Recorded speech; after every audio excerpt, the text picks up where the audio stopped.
There've got to be moments in time, as mysterious as this mist, which propel the desire to recount the history of one's country. I really find it hard to trace the genesis of this desire, the hows and whys of it. Perhaps because I left my country, I only half left it some 30 years ago, which also gave me the privilege of being half inside, half outside it. More realistically perhaps, because I felt time had now come to tell the history of modern India, a country whose sudden rise has fascinated the foreigners as much as its own people.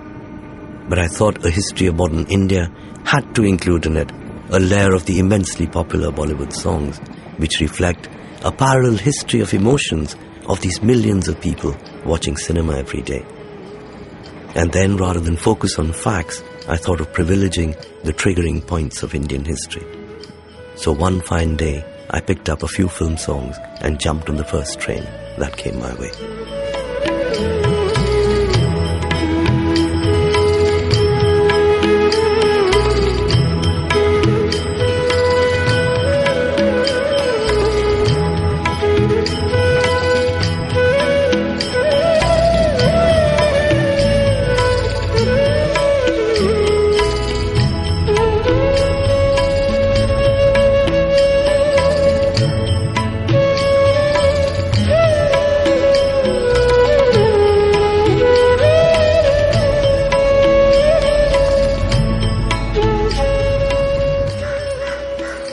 The British architects had built these magnificent palaces to house the representatives of the crown, their domes announcing to the world that the sun shall never set on the British Empire.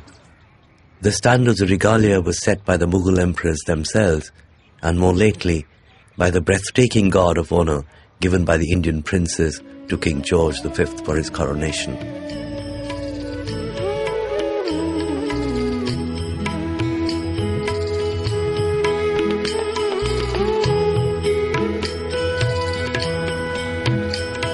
Indeed, who would have imagined that the fate of this Viceroy's Lodge was soon going to be decided by Mahatma Gandhi's non-violent movement?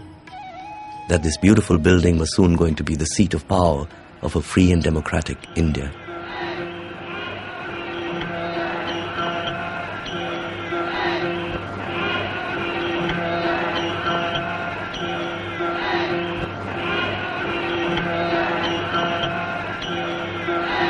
At the stroke of the midnight hour, when the world sleeps, India will awake to life and freedom.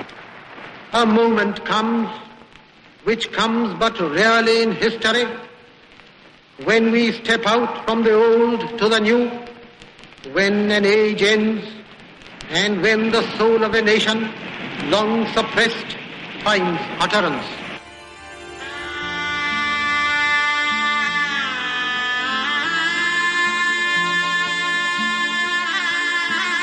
There was reason to celebrate